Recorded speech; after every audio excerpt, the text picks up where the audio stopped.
tampil. Silakan. Bismillahirrahmanirrahim. Alhamdulillahirrabbilalamin. Wassalatu wassalamu ala rasulillah wa ala alihi wa ashabihi ajma'in. Assalamualaikum warahmatullahi wabarakatuh. Saya ingin merakamkan terima kasih kepada Datuk Yang Dipertua kerana memberi ruang kepada Tampin untuk turut serta membahaskan belanjawan 2022 pada kali ini. Saya juga ingin merakamkan tahniah kepada Menteri Keuangan yang telah membentangkan satu belanjawan tertinggi dalam sejarah negara buat setakat ini sejumlah 332.1 bilion. Dalam perbahasan ini saya akan memfokuskan kepada 4 perkara. Pertama, isu kemiskinan bandar dan luar bandar. Kedua, isu pengangguran dalam kalangan belia tercicir. Ketiga, isu pendidikan. Dan keempat, isu pentadbiran yang baik. Datuk Yang Dipertua, keempat-empat isu tersebut perlu diketengahkan dan mendapat perhatian serta pertimbangan yang sewajarnya dari kerajaan keluarga Malaysia. Slogan yang sedap diungkapkan namun belum pasti keindahan, kecantikan dan keharmonian pelaksanaannya dapat diterjemahkan. Perkara yang saya sentuh ini perlu dilihat secara serius menjadi tanggungjawab kerajaan untuk diambil tindakan yang sewajarnya dan diselesaikan dalam masa yang singkat dan terdekat. Belanjawan yang begitu besar sekiranya tidak diurus dengan baik, kita khawatir apa yang berlaku terhadap belanjawan lepas yang telah mendapat teguran yang serius daripada Ketua Audit Negara kerana berlaku ketirisan, kegagalan dan kecuaian pelaksanaannya. Pelaksanaan belanjawan ini perlu dicermati dan dikendalikan dengan baik. Kita berharap kerajaan cakna dan serius menangani masalah ketirisan, kebocoran dan penyelewengan dalam perbelanjaan keuangan negara. Kemiskinan ialah isu yang berterusan, saban tahun diketengahkan dan dibangkitkan oleh ramai pihak. Malahan ia menjadi agenda utama setiap perbentangan belanjawan negara. Kita semua sedia maklum kemiskinan bukan sahaja terjadi di luar bandar, tetapi juga berlaku di bandar. Jurang pendapatan dan nilai atau corak kehidupan dalam masyarakat semakin menjarak antara masyarakat bandar dan luar bandar. Kesenjangan hidup ini amat ketara apabila kita berhadapan dengan gejala COVID-19 dan pasca COVID-19. Ia bukan sahaja dalam kalangan B40, termasuk juga M40. Malah kini terdapat kalangan M40 telah tergolong dalam kumpulan B40. Perkara ini telah disentuh oleh pembahas-pembahas yang terawal daripada saya.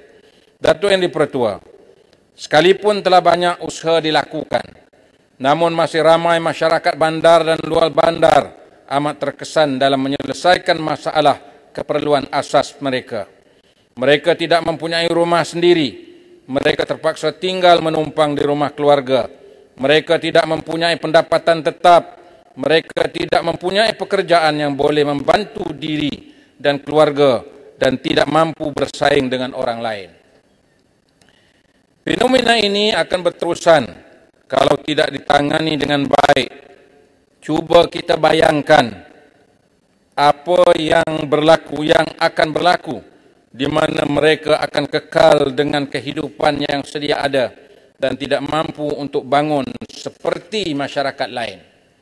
Saya ingin bertanya kepada Kementerian Pembangunan Luar Bandar, Kementerian Sumber Manusia, Kementerian Pertanian dan Industri Makanan, dan Kementerian Perumahan dan Kerajaan Tempatan. Apakah strategi yang telah dan akan dilaksanakan oleh kementerian yang saya sebutkan tadi dalam memastikan setiap keluarga Malaysia mempunyai rumah sendiri? Bagaimana rangka kerja kementerian memastikan golongan ini mendapat dan mempunyai pekerjaan yang boleh membangunkan diri dan keluarga mereka masing-masing. Apakah usaha kementerian dalam melestari kehidupan masyarakat dan menangani permasalahan yang tampil bangkitkan agar kesejahteraan hidup bersama dapat dicapai di semua peringkat masyarakat. Tampil juga menyentuh isu pengangguran kumpulan belia di bandar dan di luar bandar, khususnya belia remaja yang tidak mampu atau tidak layak melanjutkan pelajaran di institusi pengajian tinggi awam ataupun swasta. Mereka ini telah tercicir daripada arus perdana pendidikan negara. Hampir 62,446 pelajar SPM 2020 gagal mendapat sijil SPM. Kumpulan ini mesti diambil perhatian dengan serius. Sekiranya tidak, ia akan memberi kesan kepada pembangunan negara. Mereka juga wajar dilibat sama untuk membangunkan negara dan turut serta hidup bersama dengan warga negara lain sebagai sebuah keluarga Malaysia. Persoalannya, apakah strategi yang dilakukan oleh kerajaan dalam menatang mereka agar sama-sama menikmati kehidupan dalam keluarga Malaysia yang seimbang dan sedarjat? Saya ingin bertanya, apakah perancangan Kementerian Pertanian dan Industri Makanan, Kementerian Belia dan Sukan, Kementerian Sumber Manusia, dan kementerian yang bertanggungjawab dalam membangunkan keusahawanan, juga Kementerian Luar Bandar, dalam menangani gulungan tersebut lebih sistematik dan komprehensif? Bagaimana ia dilaksanakan?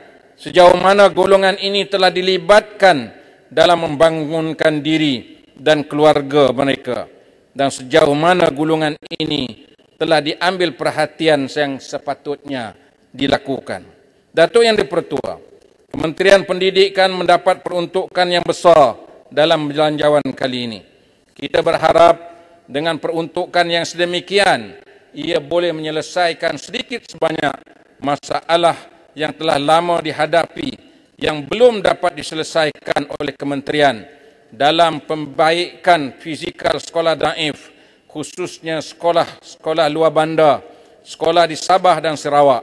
Kita ingin melihat keadaan sekolah yang daif ini dapat dinaikkan taraf sama dengan sekolah yang dinikmati oleh sekolah-sekolah yang telah lama mendapat kemudahan dan struktur bangunan yang baik dan canggih. Dengan peruntukan ini juga memastikan kebajikan warga pendidik seperti guru, murid dan kaki tangan lain dapat diselesaikan dengan baik dan sempurna, seperti isu pengajaran dan pembelajaran dapat diatasi secara tuntas. Kita tidak mahu lagi mendengar keluhan daripada tenaga pendidik berkaitan dengan beban tugas yang tidak sepatutnya dilakukan, menggunakan pendapatan sendiri untuk kegiatan pendidikan. Kebajikan pelajar, kemudahan pembelajaran, keselesaan belajar pelajar dapat diselesaikan dan bebanan ibu bapa dapat dikurangkan. Kita mahu jaminan yang tuntas daripada kementerian dapat diselesaikan, bukan hanya sekadar jawapan dalam perancangan dan juga pertimbangan. Datuk Yang di-Pertua, harta negara mesti diurus dengan baik, dengan penuh integriti. Kerajaan mesti ada komitmen politik yang kuat untuk menghentikan sebarang bentuk penyelewengan dan salah guna kuasa. Perbelanjaan negara mesti dikendalikan dengan cermat dan teliti. Sebarang bentuk ketirisan, penyelewengan dan salah guna kuasa mesti diambil tindakan yang tegas, adil dan dibenteras sehingga ke akar umbi. Tidak ada pihak yang boleh terlepas dalam segala bentuk penyelewengan yang mereka lakukan. Ambillah iktibar daripada perwatakan Umar Al-Khattab apabila anaknya Abdullah bin Umar datang ke kantornya untuk bertanyakan sesuatu. Umar bertanya kepada Abdullah, apakah kedatangan itu atas urusan negara atau urusan keluarga? Kalau urusan negara, Umar akan melayan Abdullah sama sebagaimana kaki tangan yang lain. Dan sekiranya urusan Abdullah atas urusan keluarga, Umar memohon izin memadam semua lampu dalam bilik kantornya, dalam bilik kantor beliau, kerana cahaya lampu yang dipasang daripada hasil cukai yang dikutip daripada rakyat. Begitulah tegas dan juga integriti yang ditunjulkan oleh Khalifah Amirul Mukminin. Saya ingin mendapat kepastian dan komitmen yang tinggi daripada kerajaan. Apakah jaminan kerajaan dalam memastikan tidak akan berlaku sebarang bentuk ketirisan dan penyelewengan agar dapat diberhentikan dengan tegas dan tuntas dalam kita melaksanakan tugas dan tanggungjawab dan mengendalikan urusan belanjawan negara. Datuk Yang di-Pertua, dalam suasana kita berhadapan untuk memulihkan ekonomi negara dalam pasca COVID-19, kerajaan sewajarnya lebih bijak berbelanja dengan mengikut keperluan keutamaan. Kerajaan lebih mahir dan faham dalam menangani masalah ini. Sebagai contoh adalah tidak wajar kita mendirikan bangunan mencangkar langit sehingga sekiranya terdapat rakyat yang masih tidak mampu memenuhi keperluan hidup seperti rumah kediaman untuk tinggal, pakaian yang baik, makanan dan minum seharian yang tidak mencukupi. Kekayaan negara harus diagih dengan wajar. Kekayaan negara harus dinikmati dan dikongsi bersama. Kekayaan negara tidak wajar dibolot oleh segelintir individu dalam negara. Pastikanlah kekayaan negara dinikmati bersama oleh keluarga Malaysia keseluruhannya tanpa mengenal batas bangsa, sempadan negeri dan juga agama. Datuk Yang di-Pertua, Tampin menuntut agar kerajaan keluarga Malaysia akan betul-betul menjadi satu realiti yang bermakna. Kita bukan sahaja mencipta satu slogan mudah diungkap, sedap didengar, tetapi tidak mampu menerjemahkannya dalam realiti kehidupan masyarakat seharian. Kerajaan keluarga Malaysia mesti mempunyai asas dan dasar yang dapat difahami oleh seluruh rakyat secara jelas dan mendasar. Kita tidak mahu kerajaan keluarga Malaysia hanya dilihat sebagai slogan meraih simpati sekiranya ia tidak dapat difahami oleh rakyat, malah masih terdapat sentimen kaum dan agama berkumandang mendasari dan bermain melatari bicara ahli-ahli dan parti-parti politik untuk meraih sokongan. Berhentilah bermain dengan ketaksuban kaum dan isu agama. Kita ialah satu keturunan, satu bangsa, satu wawasan.